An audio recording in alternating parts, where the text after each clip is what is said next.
தினமும் வீட்டில் கொண்டாந்து கீரை விற்கிற அந்த அம்மா போன வாரம் சாயங்காலமாக வீட்டுக்கு வந்து அவங்க மகனுக்கு கல்யாணம்னு பத்திரிக்கை கொடுத்துட்டு போச்சு.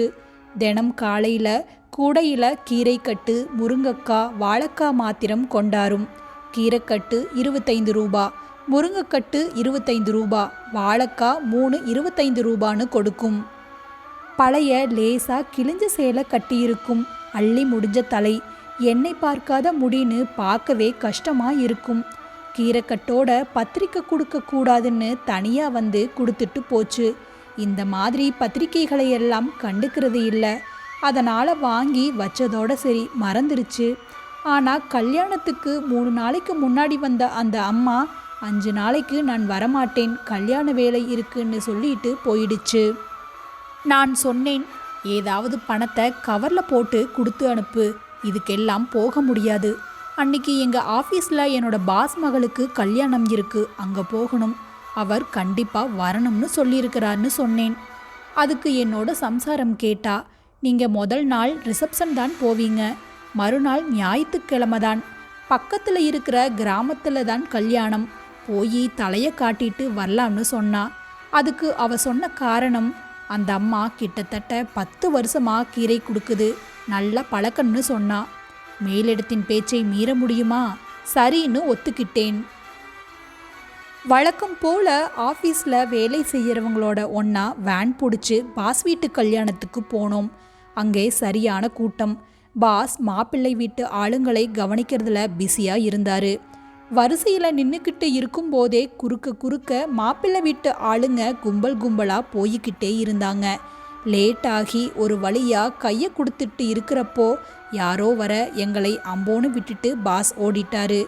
நாங்கள் ஃபார்மாலிட்டிக்கு நின்று ஒரு ஃபோட்டோ எடுத்துட்டு சாப்பிட போய் அங்கே இடம் பிடிச்சி சாப்பிட்டு வீடு வந்து சேர்றக்குள்ள போதும்னு ஆயிடுச்சு. மறுநாள் காலையில்தான் கீரைக்காரம்மா வீட்டு கல்யாணம். சம்சாரம் பட்டுச்சேலை 2 இன்ச் பார்டர் போட்டுறதை கட்டிக்கிட்டு கொஞ்சமாக நகை போட்டுக்கிட்டு கிளம்புனா. கார் எடுத்துக்கலாமான்னு கேட்டப்ப, வேணாம், நாம் ரொம்ப பகட்டாக அங்கே போகக்கூடாது, அவங்களே சுமாராகத்தான் இருப்பாங்க, அளவோடு இருக்கிறது தான் நல்லது, நம்ம மேலே கண்ணு பட்டுடும்னு சொன்னால் அப்பிலேது. நானும் பைக்கை எடுத்துட்டு கிளம்புனோம். கவரில் 201 ரூபாய் போட்டு சீல் பண்ணி எடுத்துக்கிட்டு போனோம். போதும், அவங்களுக்கு இதுவே பெருசு என்ற எண்ணம் எங்களுக்கு. அந்த ஊரின் மெயின் ரோட்டில் இருந்து உள்ளார 3-4 கிலோமீட்டர் இருக்கும். மெயின் ரோட்டில் இருந்தே தோரணம் கட்டியிருந்துச்சு. வேற ஏதாவது விசேஷம் போலன்னு நினச்சிக்கிட்டேன். போகத்தான் தெரிஞ்சுது அது கீரைக்காரம்மா வீட்டு கல்யாணத்துக்குத்தான் என்று. ஊர் பூராவும் வாழ்த்து போஸ்டர் அடித்து ஒட்டியிருந்தாங்க.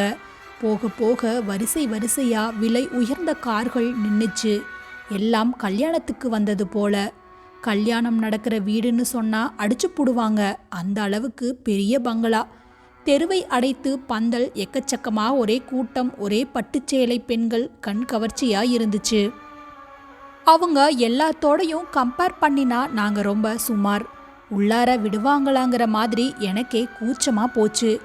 வெளியே தயக்கத்தோடு நின்னப்போ கீரைக்காரம்மா தற்செயலாக வெளியே வந்துச்சு. இவங்களை பார்த்துட்டு நேராக இவங்கக்கிட்டேயே வந்துச்சு. வாங்கய்யான்னு கூப்பிட்டுட்டு போச்சு. எனக்கு அடையாளமே தெரியல. 1/2 அடி பார்டர் வச்ச சேலை, கழுத்து பூரா நகைகள், பெரிய ஜமீன்தாரம்மா மாதிரி ஜொலிச்சிச்சு. உள்ளார கூட்டிட்டு போய் எல்லா பட்டுச்சேலைக்காரங்களையும் ஒதுக்கி விட்டுட்டு மணமக்களை கூப்பிட்டு காலில் விலகச் சொல்லுச்சு. ஐயா, உங்களை போல படித்த பெரியவங்க ஆசிர்வாதம் பண்ணணும் சொல்லுச்சு. நாங்களும் ஆசிர்வாதம் பண்ணினோம். கொண்டு போயிருந்த 200 ரூபாய் கவர் கொடுக்கவே கூசிச்சு. எப்படி கொடுக்கறதுன்னு யோசனை வந்துச்சு. வேற வழி இல்லாமல் கொடுத்துட்டு திரும்பினோம். வாங்கய்யான்னு கூட்டிகிட்டு போய் தனியாக டேபிள் ஒதுக்கி பக்கத்தில் நின்று சாப்பாடு பரிமாறிச்சு. சாப்பிட வச்சு கிளம்பும்போது தாம்பூலப்பை ஒன்று கொடுத்துச்சு.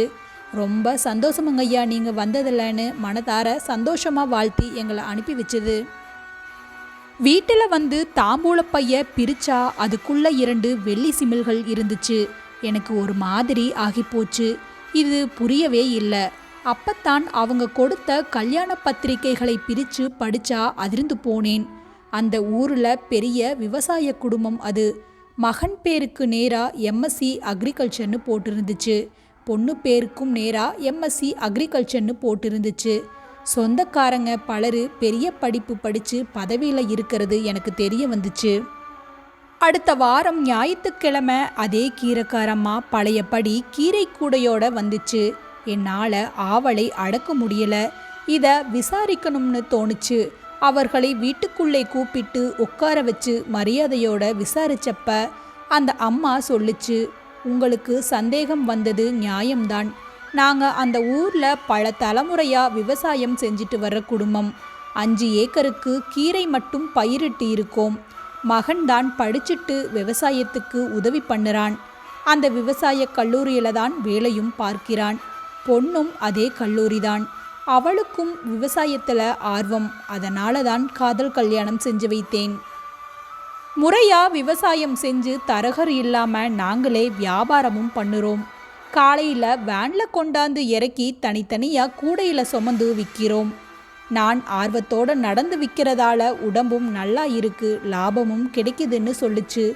தோற்றத்தை பற்றி கேட்டேன். ஏன் அங்கே ராணி மாதிரி இருந்தீங்க, இங்கே கீரை விற்கிறப்போ இப்படின்னு கேட்டேன். அதுக்கு சிரிச்சுக்கிட்டே சொல்லுச்சு, கீரை விற்கிறப்போ பட்டுச்சேலையும் நகையோடு வந்தால் நல்லா இருக்குமா, யாராவது வாங்குவாங்களா என்றாள். 40,000 சம்பளம் வாங்கிக்கிட்டு நாங்கள் அலட்டுற அலட்டு எங்களுக்கே வெட்கமாயிருந்துச்சு. அந்த விவசாய தாயை கையெடுத்து கும்பிடணும் போல தோணுச்சு. இவரை போன்ற எளிமையான ஒரு மனிதரை உங்கள் வாழ்க்கையில் நீங்கள் சந்தித்திருந்தால் கமெண்ட் பாக்ஸில் மறக்காம சொல்லுங்க. உங்களுடைய ஒவ்வொரு பதிவிற்கும் ரிப்ளை பண்ண நான் காத்து கொண்டிருக்கிறேன். இது போன்ற கதைகள் பிடிக்கும் என்றால் ரதீஸ் டாக்கிங் ஷோ அப்படிங்கிற நம்ம சேனலை மறக்காமல் சப்ஸ்கிரைப் பண்ணுங்க.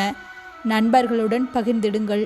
என்னோடு இணைந்திருங்கள். என்றும் மகிழ்ந்திருங்கள். நான் உங்கள் அன்பு தோழி ரதி.